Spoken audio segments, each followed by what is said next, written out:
بسم اللہ الرحمن الرحیم۔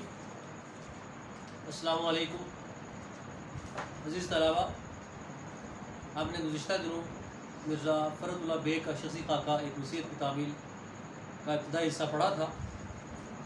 اب ہم پیج 124 کے جو لاسٹ پیراگراف ہے وہاں سے سٹارٹ کرتے ہیں۔ بک دیکھیے اپنی پیج نمبر 124۔ بہرحال یوں ہی ہنستے بولتے 2 بجے اورنگ آباد پہنچ گئے۔ بڑے زور کا استقبال ہوا۔ موٹر میں لگ کر اورنگ آباد کیا دیکھتے ہیں کہ یہاں سے وہاں تک خیمے ہی خیمے لگے ہیں۔ خیموں کے سامنے جلسے کا منڈوا ہے۔ منڈوے کے سامنے جو خیمہ تھا، منڈوا جو ہے وہ جلسہ گاہ کے مفہوم میں استعمال کرتے ہیں اور پنڈال کے مفہوم میں بھی استعمال کرتے ہیں، اور کئی ایک جگہ اسٹیج کے مفہوم میں بھی استعمال ہوا ہے۔ منڈوے کے سامنے جو خیمہ تھا، اس میں مجھے اور مولوی صاحب کو جگہ ملی۔ مولوی صاحب کی طبیعت پہلے سے بدمزہ تھی، راستے کی تھکان اور رات بھر کے جاگنے سے اور خراب ہو گئی، بخار چڑھ آیا۔ وہ 2 وقت کھانا نہیں کھایا، تیسرے وقت بڑے کہنے سننے سے تھوڑا سا دودھ پیا۔ دوسرے روز ان کا لیکچر تھا، طبیعت صاف نہیں تھی، پھر بھی بڑے میاں کو جوش آ گیا۔ ٹرنک میں سے جوڑا نکالا، ریشمی شیروانی نکالی، نئی ترکی ٹوپی نکالی، اپنا میلا کچیلا جوڑا پھینک نیا پہن اس ٹھاٹ سے جلسے میں آئے کہ واہ واہ، کھڑے ہو کر لیکچر دینے کا دم نہ تھا۔ کرسی بچھا دی گئی، انہوں نے جیب میں سے چھوٹے نیلے کاغذ سے پرچوں کی ایک گڈی نکالی اور لیکچر پڑھنا شروع کیا۔ میں ہمیشہ یہ سمجھتا تھا کہ اسپیچ کے پڑھنے میں الفاظ کا زور کم ہو جاتا ہے۔ اسپیچ کے پڑھنے میں یعنی کہ پیپر دیکھ کر پڑھنا، تقریر کرنا، اسے اسپیچ پڑھنا کہتے ہیں، اور یقیناً یہ مشکل کام ہوتا ہے، یا اس میں زور بیان کی وہ شدت نہیں رہتی جو کہہ لیجئے کہ بغیر کاغذ کے پڑھا جاتا ہے۔ تو وہ کہہ رہی کہ میں نے اس سے پہلے ایسا کبھی نہیں دیکھا تھا کہ اس دبنگ لہجے میں کسی نے اس طرح بات کی ہو جس طرح مولوی صاحب کر رہے تھے۔ لیکن مولوی صاحب کے طرز ادا نے میرا خیال بالکل بدل دیا۔ ان کے پڑھنے میں وہی بلکہ اس سے زیادہ زور تھا جتنا بولنے میں ہوتا ہے۔ معلوم ہوتا تھا شیر گرج رہا ہے۔ یہ یہاں سے انڈر لائن کر لیجیے، یہ امپورٹنٹ پیراگراف ہے، خاص طور پر سیاق و سباق کے حوالے سے کی تشریح کے حوالے سے اسے اہمیت دی جا سکتی ہے بورڈ کے امتحان کے نقطہ نظر سے۔ معلوم ہوتا تھا کہ شیر گرج رہا ہے۔ 2000 کا مجمع تھا، مگر سناٹے کا یہ عالم تھا کہ سوئی گرے تو آواز سن لو۔ لفظوں کی نشست، زبان کی روانی، آواز کے اتار چڑھاؤ سے معلوم ہوتا تھا کہ ایک دریا ہے کہ اونڈا چلا آ رہا ہے، ایک برقی رو ہے کہ کانوں سے گزر کر دل و دماغ پر اثر کر رہی ہے، مگر اب تک وہ آواز میرے کانوں میں وہ گونج رہی ہے۔ یہاں تک بالخصوص میں نے بڑے بڑے لیکچر دینے والوں کو سنا ہے، مگر میں یقین دلاتا ہوں کہ پڑھ کر ایسا اثر پیدا کرنے والا میری نظر سے کوئی نہیں گزرا۔ کچھ تو بات تھی کہ آخر زمانے میں سر سید مرحوم اپنے اکثر لیکچر انہیں سے پڑھایا کرتے تھے، انہیں سے پڑھوایا کرتے تھے۔ ان کا مد مقابل نایاب نہیں تو کمیاب ضرور ہے۔ نایاب، انمول، نہ ملنا، ان جیسا نہ ملنا، بے مثال۔ کمیاب، کم ہونا، اس جیسا دوسرا نہ ہونا۔ اسی روز ایک واقعہ پیش آیا، اس کا خیال کر کے اب تک مجھے ہنسی آتی ہے۔ 1261 میں دہلی کا ایک مشاعرہ اسی جلسہ میں زندہ کیا گیا۔ وہی ساز و سامان، وہی کپڑے اور وہی لوگ 100 برس کے بعد پھر سامنے لائے گئے۔ اب یہاں پر ذہن میں رکھیے گا کہ ایک ڈرامائیت پیدا کرنے کی کوشش کی گئی ہے۔ اگر آگے چل کر بات کروں گا اس پر میں، وہی کپڑے اور وہی لوگ 100 برس کے بعد پھر سامنے لائے گئے۔ اسٹیج کے انتظام ہی کے لیے مولوی عبدالحق صاحب نے مجھے پکڑ کر بلایا تھا. پہلے بہروپ اور نقلیں ہوتی رہی, بہروپ بھرنا, پیروڈی کرنا, نقلیں اتارنا, ٹھیک ہے. آخر پردہ گرا اور مشاعرے کا نمبر آیا. تھوڑی دیر میں اسٹیج کا رنگ کچھ آسان کام, تھوڑی دیر میں اسٹیج کا رنگ بدلنا کچھ آسان کام نہ تھا. دریاں, چاندنیاں, قالین بچھانا, گاؤ تکیے لگانا, سامان جمانا, مشعلیں جلانا, غرض اتنا کام تھا کہ پردے گرے گرے بڑی دیر ہو گئی اور لوگوں میں ذرا ہلچل ہونے لگی. مجھے اس وقت سوا اس کے اور کچھ نہ سوجا کہ ایک چھوٹی سی تقریر کر کے اس بے چینی کو کم کروں. یاد رکھیے گا, پہلے جب اسٹیج ڈرامے ہوا کرتے تھے تو اسٹیج کے اوپر ایک سیٹ لگا ہوتا تھا, تو آگے پردے ہوتے تھے, ادھر ادھر اسٹیج پہ ڈرامہ ہو رہا ہے. تو اب وہ جو اسٹیج ڈرامہ ہو رہا ہوتا تھا یا کوئی پروگرام ہو رہا ہوتا تھا, تو اگر اس کے بعد کوئی سیکنڈ کیا ایپیسوڈ ہوتی یا دوسرا کوئی ایڈیشن ہوتا یا دوسرا کوئی سلسلہ پروگرام کا چلتا, تو اس کے لیے کیا ہوتا تھا کہ پردہ گرا دیا جاتا اور تیزی کے ساتھ پیچھے وہ سیٹ نیا لگا دیا جاتا تھا. اس زمانے میں اتنے وسائل تو نہیں تھے کہ 2-3 سیٹ لگے ہوتے, تو سیٹ لگا دیا جاتا تھا. تو وہ ایک پس منظر ذہن میں رکھیے گا کہ کوئی مشاعرے کا یا کسی بہروپ کا یا کسی اور تقریب کا جو سیٹ لگا ہوا ہے اور اب پردہ گرا ہوا ہے, اور پردہ گرنے کے بعد جو انہوں نے پروگرام کرنا ہے, جس کی ذمہ داری جو ہے وہ فرد اللہ بیگ کے ذمہ ہے, تو وہ اب ظاہر ہے کہ تاخیر ہو جاتی ہے. ظاہر ہے اسٹیج لگا, مثلا جیسے بیچارے چاندنی قالین بچھا رہے ہیں, چاندیاں مشعلیں جلانا, گاؤ تکیے لگانا, تو 5, 10, 15, 20 منٹ لگ جاتے ہیں. اب ادھر سامعین جو آڈینس بیٹھے ہوئے ہیں وہ ظاہر ہے کہ ان کے اندر ایک بے چینی پیدا ہو رہی ہے. اب اس بے چینی کو روکنے کے لیے کیا ترکیب اختیار کرتے ہیں, اس طرف توجہ دلائی گئی ہے. میں نے کہا یارو ذرا جلدی کرو, دیر ہو رہی ہے, مزہ کرکرا ہو جائے گا, مزہ خراب ہو جائے گا. میں باہر جا کر کچھ بولنا شروع کرتا ہوں, تمہارا کام جب ختم ہو جائے تو سیٹی بجا دینا, میں اپنی اسپیچ ختم کر دوں گا. اتنا کہہ کر چٹ پردے کے سامنے آ گئے, چٹ فوراً دوستوں سے بات کی یا منتظمین سے بات کی اور خود اسٹیج سے باہر آ گئے, پردے کے اس طرف آ گئے. مضمون سوچنے کا موقع نہیں ملا. اس وقت یہ سمجھ میں آیا کہ اپنے مضمون کی تمہید کو ذرا مذاق میں ادا کرو. جن صاحب نے وہ مضمون پڑھا ہے وہ واقف ہے کہ میں نے اس مضمون کو مولوی کریم الدین صاحب طبقات شعراء ہند سے منسوب کر کے یہ ظاہر کیا ہے کہ یہ مشاعرہ انہی کے مقام پر نواب زین العابدین کی مدد سے ہوا. اگر اس تقریب کا تفصیل سے اگر آپ حال پڑھنا چاہتے ہیں تو مولوی یہ جو فرد اللہ بیگ ہیں, ان کا مضمون ہے دہلی کا یادگار مشاعرہ. اس کو ضرور پڑھیے گا, جہاں آپ کو اس میں زبان کی چاشنی ملے گی, وہیں پر آپ کو دلی کی جو اس زمانے کی جو دلی تھی اس کی پوری تہذیب, اس کا پورا کلچر, اس کے رویے, لوگوں کا نشستوں پر خاص ایک دوسرے کے ساتھ احترام کا رشتہ جو ہے وہ اس کے اندر ظاہر کیا گیا ہے. جیسے یہ کہہ رہے ہیں کہ مشاعرہ انہی کے مقام پر, یعنی کہ جو مولوی کریم الدین تھے, یہ طبقات شعراء ہند ان کی تذکرہ کی کتاب ہے جس میں بہت سے بڑے لوگوں کے ذکر ہے اور ان کے قہرۂ نمایاں کو بیان کیا گیا ہے. یہ جو کریم الدین صاحب تھے یہ مورخ تھے, سوانح نگار تھے اور مترجم تھے. اس کے اوپر ڈکشنری, اردو ڈکشنری کے اوپر ان کا کافی کام ہے. تو ان کے مکان پر یہ مشاعرہ ہوا اور مشاعرہ انہی کے مکان پر نواب زین العابدین کی مدد سے ہوا. تو انہوں نے یہ اس کے لیے ایک ڈرامائیت یہ کی تھی کہ ظاہر ہے تمام شاعروں کو, یعنی کہ 10 سال پہلے, 20 سال پہلے, 50 سال پہلے اگر کوئی فوت ہو گیا تو ان کو اس پہ شریک کیا ہے, تو اس کے اندر تمثیلی پیراگراف ہے, ڈرامائیت ہے اس کے اندر. تو نواب زین العابدین جو ہے وہ ان کا احترام تھا تمام حلقہ احباب میں.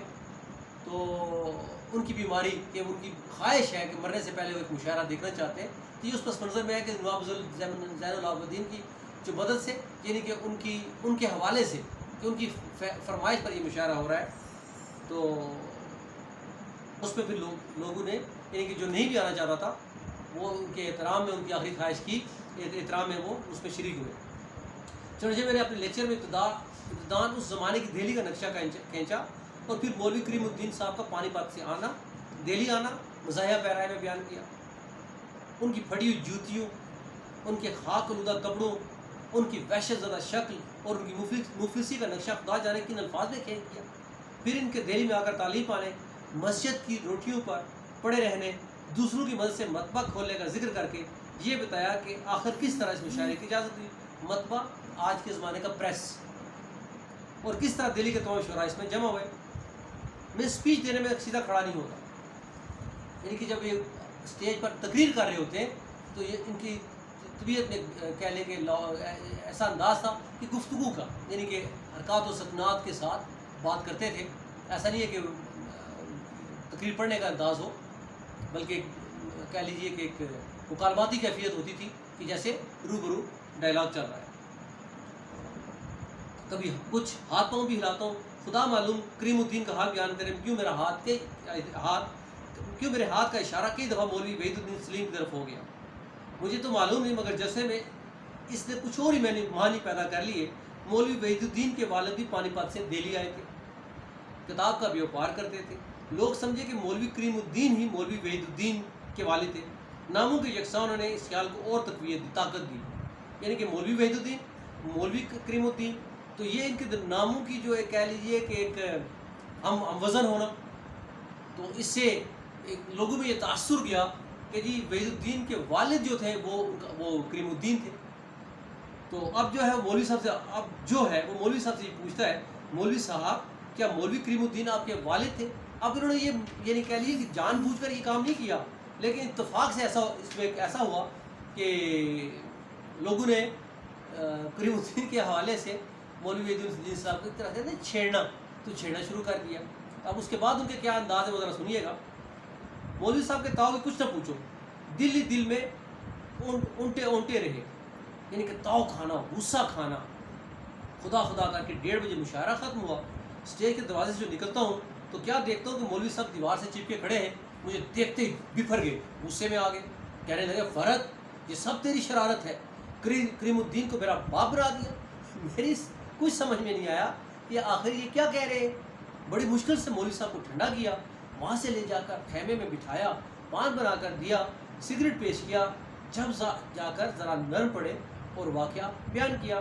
میں نے کہا، فرد اللہ بے کہہ رہے ہیں، میں نے کہا مولوی صاحب بھلا مجھ سے ایسی گستاخی ہو سکتی تھی؟ کیونکہ وہ ان کا احترام کرتے تھے، گستاخی تو نہیں، بدتمیزی تو نہیں کر سکتے تھے۔ اول اس مذاق کا یہ موقع ہی کیا تھا، دوسرے مجھے کیا معلوم کہ آپ کے والد کون تھے، کہاں کے تھے، دہلی آئے بھی تھے یا نہیں، کتابیں بیچتے تھے یا کیا کرتے تھے۔ کہنے لگے تو گھڑی بار ہاتھ سے میری طرف کیوں اشارہ کرتا تھا؟ میں نے کہا مولوی صاحب سپیچ دینے میں ہاتھ کا اشارہ خود بخود اس طرح ہو جاتا ہے، اب اگر اگلی صف میں بیٹھ کر آپ اس اشارے کو اپنے متعلق کر لیں تو اس میں میرا کیا قصور ہے؟ بہرحال یہ بات لوگوں کے دلوں میں کچھ ایسی بیٹھ گئی کہ مٹائے نہ مٹی۔ جب تک اورنگ آباد میں رہے ہر شخص مولوی صاحب سے یہی سوال کرتا تھا، مولوی صاحب کیا مولوی کریم الدین صاحب آپ کے والد تھے؟